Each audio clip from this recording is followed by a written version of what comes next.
कल्पना कीजिए, एक अंधा भिखारी जिसके पास पुरखों की जमीन के एक छोटे से टुकड़े के अलावा कुछ भी नहीं है, और उस जमीन के ठीक सामने खड़ा है औद्योगिकरण का एक विशाल दानव। एक सिगरेट फैक्ट्री? हाँ, एक सिगरेट फैक्ट्री। तो ये कोई मामूली जमीन का झगड़ा नहीं है, बल्कि दो दुनियाओं, दो अलग अलग सोच की एक जबरदस्त टक्कर है।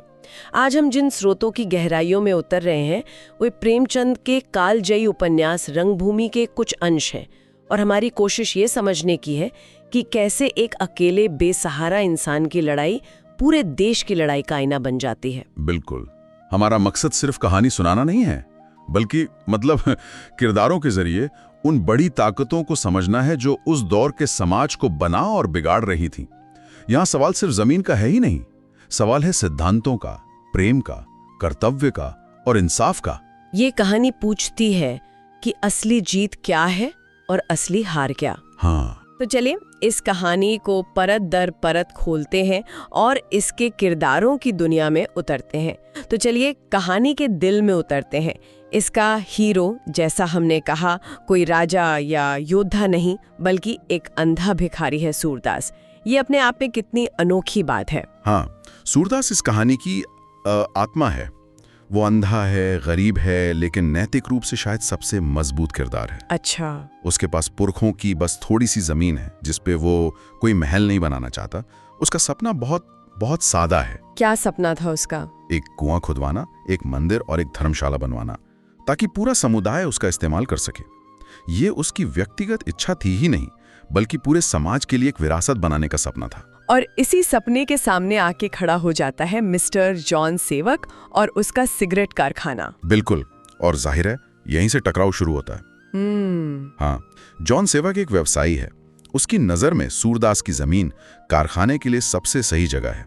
उसके लिए कारखाना तरक्की है, रोजगार है, मुनाफा है। वो तो सोचता होगा कि मैं गांव वालों का भला कर रहा हूँ। बिल्कुल, उसे यही लगता है।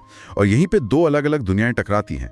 एक तरफ पारंपरिक मूल्यों और समुदाय की भलाई, और दूसरी तरफ आधुनिक पूंजीवाद जो हर चीज को मुनाफे की नजर से देखता है। लेकिन क्या जॉन सेवक को सिर्फ एक विलन की तरह देखना सही होगा?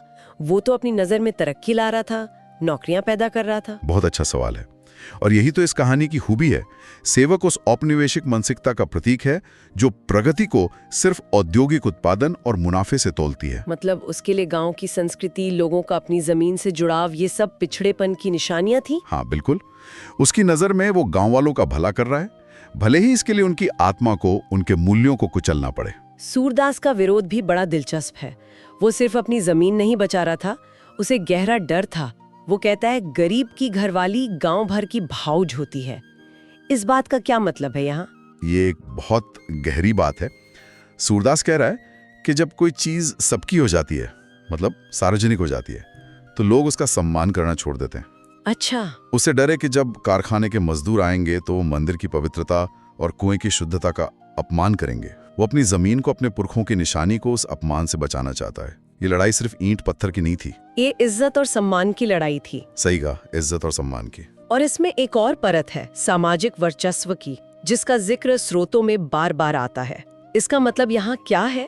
क्या ये सिर्फ अंग्रेज और भारतीय होने का फर्क था? उससे भी ज्यादा ये सोच थी कि हमारी जीवन शैली, हमारा धर्म, हमारे तौर तरीके वो तुमसे बेहतर है।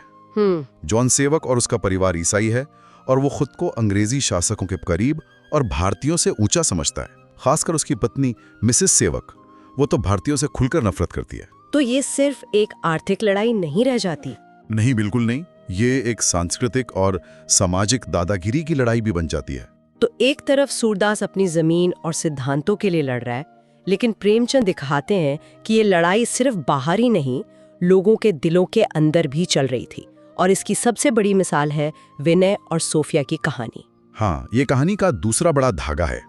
विनय सिंह एक जमींदार का बेटा है, पढ़ा लिखा आदर्शवादी नौजवान जो समाज सेवा में अपना जीवन लगाना चाहता है। और सोफिया वो जॉन सेवक की ही बेटी हैं, लेकिन वो अपने परिवार के लालच और घमंड भरे विचारों से बिल्कुल अलग है। वो सच्चाई और इंसाफ के रास्ते पर चलना चाहती है। और यहीं पर दोनों में प्यार हो जाता है। लेकिन जाहिर है ये इतना आसान नहीं था। एक हिंदू, दूसरी ईसाई, धर्म तो एक दीवार थी ही, लेकिन उससे भी बड़ी दीवारें थीं कर्तव्य की, पारिवारिक दबाव की। विनय की माँ रानी जाह्नवी, उनके बारे में क्या कहा गया है? रानी जानवी एक आदर्शवादी महिला हैं, लेकिन उनके लिए प्रेम से ज्यादा महत्वपूर्ण है कुल की मर्यादा, कर्तव्य और बलिदान। वहीं सोफिया की माँ मिसेस सेवक अपनी बेटी की शादी एक बड़े अंग्रेज अफसर मिस्टर क्लार्क से करवाना चाहती हैं, ताकि समाज में उनका रुतबा और बढ़ जाए। हाँ बिल्कुल। तो ये सिर्फ एक लव स्टोरी नहीं, बल्कि दो अलग अलग पारिवारिक दबावों की कहानी भी है। एकदम। और ये कहानी तब और उलझ जाती है जब विनय जसवंत नगर रियासत में किसानों के हक के लिए लड़ रहे विद्रोहियों की मदद करने पहुंच जाता है और उसे जेल हो जाती है। अच्छा। हाँ, स्रोत बताते हैं कि रियासत के अधिकारी मानते हैं कि विनय ने ही विद्रोह भड़काया है। अब सोफिया उसे बचाने के लिए बेचैन हो जाती है और वो मदद लेती है मिस्टर क्लार्क की, जिससे उसकी माँ उसकी शादी करवाना चाहती हैं। ये तो बहुत ही मुश्किल स्थिति रही होगी। हाँ, बहुत ज्यादा। वो क्लार्क के साथ ही रियासत के दौरे पर होती है और विनय को बचाने की कोशिश में वो अनजाने में क्लार्क से एक ऐसा वादा कर बैठती है जो उसके और विनय के रिश्ते में जहर घोल देता है। तो ये प्रेम कहानी दिखाती है कि व्यक्तिगत भावनाएं अक्सर बड़े सामाजिक और राजनीतिक आदर्शों की कसौटी पर कैसे परखी जाती हैं। सही कहा। क्या देश सेवा और व्यक्तिगत प्रेम एक साथ नहीं चल सकते? प्रेमचंद क्या कहने की कोशिश कर रहे हैं? वो उस दौर की सबसे बड़ी कश्मकश दिखा रहे हैं। सोफिया विनय से कहती भी है कि उसका प्रेम बलिदान पर आधारित है, विवाह पर नहीं। वो उसे आजाद देखना चाहती है, अपने काम को करते हुए। लेकिन विनय के लिए अपनी प्रतिज्ञा, अपनी माँ की उम्मीदें, समाज सेवा का आदर्श और सोफिया का प्रेम, इन सब के बीच संतुलन बनाना लगभग नामुमकिन हो जाता है। ये उस गांधीवादी युग का सवाल है ना, जहां अक्सर देश के लिए व्यक्तिगत सुखों की कुर्बानी की उम्मीद की जाती थी। हाँ बिल्कुल। ये जो व्यक्तिगत और सामाजिक कर्तव्य के बीच की खींचतान है, ये सिर्फ विनय और सोफिया तक ही सीमित नहीं थी। कहानी में और भी किरदार हैं जो इसी कश्मकश में जी रहे हैं, जैसे कि राजा महेंद्र कुमार सिंह। हाँ, राजा महेंद्र कुमार का किरदार उस दौर के बहुत से राजाओं और नवाबों की कहानी कहता है। वो एक ऐसी नाव में सवार थे जिसके दो मल्लाह थे, एक तरफ अंग्रेज सरकार और दूसरी तरफ अपनी जनता। बिल्कुल। अंग्रेज अफसरों को भी खुश रखना है और अपनी प्रजा की नजरों में भी अच्छा बने रहना है, और इस चक्कर में वो अक्सर सही फैसला नहीं ले पाते। उनकी दुविधा साफ दिखती है ना? बहुत साफ। वो जानते हैं कि सूरदास सही है, लेकिन जॉन सेवक और अंग्रेज अधिकारियों के दबाव में वो कुछ कर नहीं पाते। वो उस अभिजात वर्ग का प्रतीक है जो उपनिवेशी सत्ता के सामने एक तरह से लाचार हो चुका था। एक और किरदार जिसने मुझे बहुत सोचने पर मजबूर किया, वो है प्रभु सेवक, जॉन सेवक का बेटा। एक तरह से वो एक ट्रेजिक आइडियलिस्ट है। बहुत सही शब्द इस्तेमाल किया आपने। प्रभु सेवक अपने पिता से बिल्कुल अलग है। वो एक कवि हैं, संवेदनशील है और उसके दिल में गांव वालों और सूरदास के लिए हमदर्दी है। शुरुआत में तो वो खुलकर अपने पिता का विरोध भी करता है। हाँ, करता है। सूरदास का साथ देता है। उसे अपने पिता की पूंजीवादी सोच और अपनी आदर्शवादी कविता के बीच का जो फासला है वो साफ दिखता है। लेकिन वो इस लड़ाई को अंत तक नहीं लड़ पाता। वो अमेरिका चला जाता है। हाँ, और यही उसके किरदार का सबसे दुखद पहलू है। वो व्यवस्था से लड़ते लड़ते और खासकर अपने ही परिवार के खिलाफ खड़े होते होते इतना निराश और हताश हो जाता है कि उसे लगता है कि यहाँ कुछ नहीं बदल सकता। हाँ, वो सब कुछ छोड़कर अमेरिका चला जाता है। लेकिन क्या इसे पलायन कहना सही है? हो सकता है उसने समझ लिया हो कि इस सिस्टम के अंदर रहकर बदलाव लाना नामुमकिन है। क्या कभी कभी पीछे हटना ही समझदारी नहीं होती? ये एक बहुत दिलचस्प सवाल है। प्रेमचंद शायद यही दिखाना चाहते हैं कि आदर्शवाद की भी एक सीमा होती है, खासकर जब आपके अपने ही आपके खिलाफ हों। एक नजर से देखें तो उसका जाना एक पलायन है, संघर्ष के मैदान से भाग जाना। लेकिन दूसरी नजर से देखें तो ये उस पूरी व्यवस्था का एक मौन विरोध भी है। वो कह रहा है कि मैं इस अन्यायपूर्ण खेल का हिस्सा ही नहीं बनूंगा। तो उसका जाना एक तरह से हार भी है और उस व्यवस्था को नकारना भी। हाँ बिल्कुल। और ये सारी कहानियां, सारे संघर्ष अंत में आकर पांडेपुर गांव में एक साथ मिल जाते हैं। कहानी का अंत बहुत ही त्रासद है। हाँ, कहानी का अंत पांडेपुर गांव में होता है, जहां अधिकारी गांव वालों को उनकी जमीनों से जबरदस्ती निकालने आते हैं। तनाव बढ़ता है, भीड़ इकट्ठी हो जाती है और फिर पुलिस गोली चला देती है। हाँ, और इसी गोलीबारी में विनय सिंह की मौत हो जाती है। वो निहत्थे भीड़ को बचाने के लिए बंदूकों के सामने खड़ा हो जाता है। जी। स्रोत बताते हैं कि एक के बाद एक कई लोग गोली का शिकार होते हैं और अंत में विनय भी आगे बढ़कर संगीनों के सामने आ जाता है। वो अपने आदर्शों के लिए शहीद हो जाता है। उसका बलिदान उस पूरी लड़ाई का क्या कहते हैं चरम बिंदु है। और इस सब के बीच सूरदास का क्या हुआ?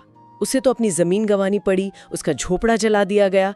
तो क्या आखिर में उसकी हार हुई? भौतिक रूप से देखें तो हाँ, उसकी पूरी तरह से हार होती है। उसने अपनी जमीन खो दी, उसका घर जला दिया गया और वो खुद भी बुरी तरह जख्मी हो जाता है। लेकिन कहानी का सबसे मार्मिक और शक्तिशाली क्षण तो अब आता है। हाँ, जब जॉन सेवक, जो खुद इस लड़ाई में अपने दोनों बेटों को एक तरह से खो चुका है, वो मरते हुए सूरदास से मिलने आता है। और वहाँ सूरदास वो बात कहता है जो पूरी कहानी का मतलब ही बदल देती है। बिल्कुल। जॉन सेवक शायद माफी मांगने या अफसोस जताने आता है, लेकिन सूरदास उससे कहता है, हम तो खिलाड़ी हैं। खेल में चोट लग जाए, चाहे जान निकल जाए, पर बैर भाव ना आना चाहिए। खेल में रोते तो लड़कों को भी ला जाती है। वाह। मतलब इतनी बड़ी त्रासदी के बाद भी उसके मन में कोई द्वेष नहीं है, कोई कड़वाहट नहीं। और यहीं सूरदास वो बात कहता है जो पूरी कहानी का सार है। ये सिर्फ एक डायलॉग नहीं है, ये कर्मयोग का सिद्धांत है, गांधी जी के सत्याग्रह की आत्मा है कि नतीजा आपके हाथ में नहीं है। हाँ, लेकिन संघर्ष को गरिमा और बिना द्वेष के लड़ना ही असली जीत है। जॉन सेवक ने जमीन जीती, पर सूरदास ने लड़ाई का मकसद ही बदल दिया। उसने जॉन सेवक को दिखा दिया कि तुम्हारी जीत कितनी खोखली है और मेरी हार कितनी गौरवशाली। सूरदास ने जमीन हारी, लेकिन अपना सिद्धांत नहीं हारा। उसने नैतिक जीत हासिल की। रंगभूमि के ये अंश हमें यही दिखाते हैं कि जीत और हार के मायने हमारे सोचे हुए मायनों से कितने अलग हो सकते हैं। क्या जीत सिर्फ जमीन, पैसा या ताकत हासिल करना है, या फिर मुश्किल से मुश्किल हालात में भी अपने उसूलों पर टिके रहना? हाँ। प्रेमचंद इन किरदारों के जरिए उपनिवेशवाद, औद्योगिकरण, जातिवाद और सामाजिक न्याय जैसे बड़े सवाल उठाते हैं जो 100 साल बाद आज भी उतने ही जरूरी लगते हैं। सूरदास का संघर्ष आज भी दुनिया के किसी भी कोने में अपनी जमीन और पहचान के लिए लड़ रहे आम आदमी का संघर्ष लगता है। तो सोचने वाली बात यह है कि जब जीवन एक रंगभूमि है, एक खेल का मैदान है, तो क्या हम सिर्फ नतीजे पे ध्यान दे रहे हैं या इस बात पर भी कि हम खेल कैसे खेल रहे हैं? क्या हारकर भी अपने सिद्धांतों पर टिके रहना ही असली विजय है? शायद असली जीत स्कोर बोर्ड पे नहीं, बल्कि खेल की भावना में छुपी होती है।